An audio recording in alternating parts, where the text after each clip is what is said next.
په صورت هدایت کراله او د ننني مارچ یا د دې جلسې د کامیابۍ باره کې څه وایي؟ بسم الله الرحمن الرحیم.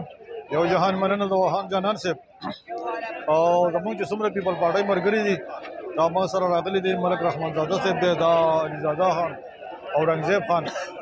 او نور چې څومره زموږ د پارټۍ ورکران دي د پیپل پارټۍ تقریبا ټول راغلي دي. لخیره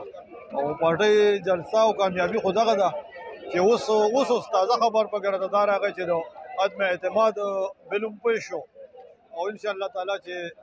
د دې جلسې د کامیابۍ نه مخکې به دا مسئلې حل شي او موږ ډېر پر امید یو انشاءالله تعالی چې دا جلسه به ډېره کامیابه شي. په بونیر کې هم انشاءالله تعالی چې زموږ خو فی الحال چې څنګه تاسو ته پته ده زموږ تنظیمونه اوټ دي مات دي، خو د هغې باوجود هم چې زموږ د بونیر څومره ورکر راغلی د پیپل پارټۍ ورکر، د بلاول صاحب د محبت ورکر، د پاکستان پیپل پارټۍ خبره، نو په هغې باندې زموږ دا پوره یقین دی انشاءالله تعالی چې ډېر ژر به په پښتونخوا کې هم دا په بونیر کې یوازې نه چې په پوره پښتونخوا کې به دا پیپل پارټي راځي او بلکې په پوره پاکستان کې به راځي انشاءالله تعالی. او دا زموږ پوره یقین دی چې د بلاول صاحب په وزیر اعظمۍ کې به دا پارټي ټول پاکستان کې چې څومره آئیني اصلاحات راغلي دي په هغې کې څومره غلطۍ راغلي دي نو دا ټولې به انشاءالله العزیز چې دغه پیپل پارټي سنبالوي، ځکه چې پیپل پارټي د آئین خالق جماعت دی او د دې ملک په قانون او په آئین باندې هغه پوهیږي چې هغه جوړ کړی نو هغه پې پوهیږي او انشاءالله تعالی چې زموږ څومره آئیني بحران دی دا به زر تر زره ختم شي. خدای بسم الله الرحمن الرحیم. خان صاحب ستا ډېره مننه چې ته د بونیر نه راغلې او اسلام آباد کې د عوامي مارچ ته تا خپل ټیم ورکړو. دا موږ د زړه د کومې نه تا ته هرکلی او شاباشي درکوو. د هغې نه بعد دا عوامي مارچ دی دا راوتی ټول عوام راوتی دی، په دې کې پی ټي آی والم دي، په دې کې عوامي نیشنل پارټۍ والم دي. دا خلک د مهنګایۍ والی دی، د مهنګایۍ سونامي ووهو، مهنګایانې دي، دوایانې ګرانې شولې او ته داسې وګوره د خوراک شیزونو ته وګوره، تیلو ته وګوره. غریب چې دی هغه خپل بچي خرڅوي، څو خپل بچي ولي، څو خودکشیان یې کوي. نو دا عوام تاسو هم ولیدو موږ هم ولیدو د کراچۍ نه دا مارچ روان دی او چې په کوم ځای راوځي نو هغې ځای لویه واړه راوځي او هرکلی ورته وایي او انشاءالله تعالی چې په دوه درې ورځو کې ورته ګوره دا آخري دقه ده. بلاول صاحب اوس انشاءالله بله را روان دی نتیجې شوی دی او دا آخري دقه ده به ورکوي انشاءالله او دا عوام به د دې عذاب نه خلاصوي انشاءالله. الرحمن الرحیم. میں عبدالمنان منگش ایڈوکیٹ سیکرٹری جنرل پاکستان پیپلز پارٹی ڈسٹرکٹ کوہاٹ. میں آپ کا انتہائی مشکور ہوں کہ آپ نے مجھے موقع دیا بات کرنے کا، اپنے ویوز عوام سے شیئر کرنے کا. بالکل آپ کے سوال کے مطابق میں آؤں گا کہ آپ نے جیسے پوچھا کہ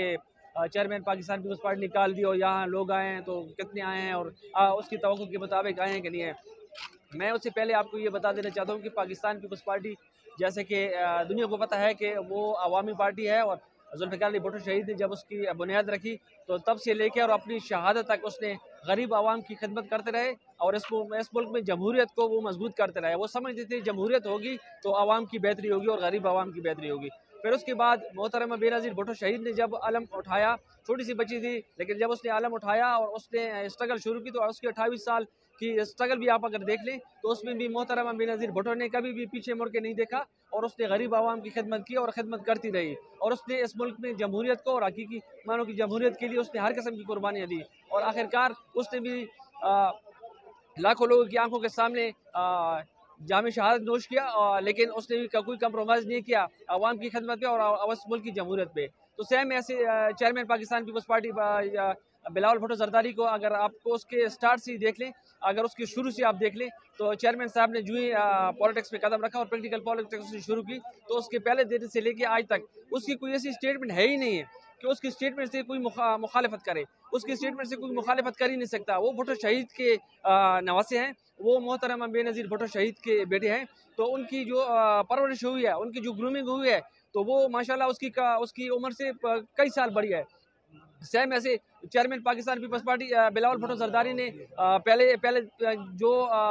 متحدہ تھی اپوزیشن تھی تو انہوں نے کہا کہ ہم استعفے دیتے ہیں. چیئرمین پاکستان پیپلز پارٹی نے کہا بھائی یہ کوئی راستہ نہیں ہے، اگر وہ سلیکٹڈ ہے تو ہم اسے ہٹائیں گے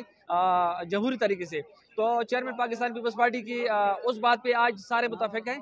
جتنی پارٹیاں ساری متفق ہیں کہ واقعی چیئرمین پاکستان پیپلز پارٹی نے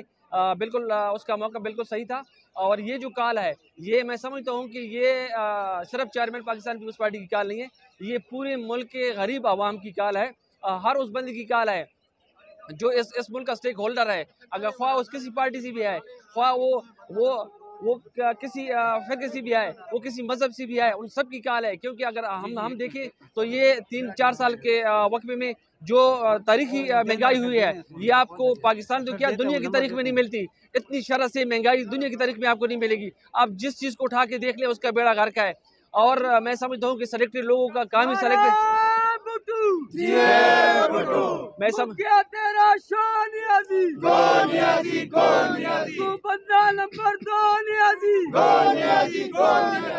تو میں سمجھتا ہوں کہ سلیکٹڈ لوگوں کا یہی کام ہوتا ہے، اور جب بھی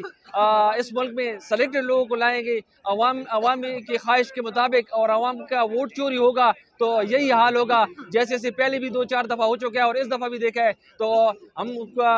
مجھے پوری امید ہے کہ اب اپوزیشن جو ہے متحد ہے، اور انشاءاللہ عزیز آئندہ اس موومنٹ میں اب پھر اسمبلی میں ووٹ آف نو کنفیڈنس میں بھی متفق ہے، اور آئندہ آنے والے الیکشن میں بھی اس راستے کو روکیں گے کہ اس ملک میں غریب کے ووٹ کا جو حق ہے اس کو پورا ملنا چاہیے، غریب جس کو ووٹ دینا چاہے اس کو اسمبلی میں جانا چاہیے، غریب جس کو آگے لانا چاہے وہ بندہ آگے آئے تو یہ ملک ترقی کرے گا، ورنہ پھر یہ بہت ایک بدقسمتی کی بات ہوگی۔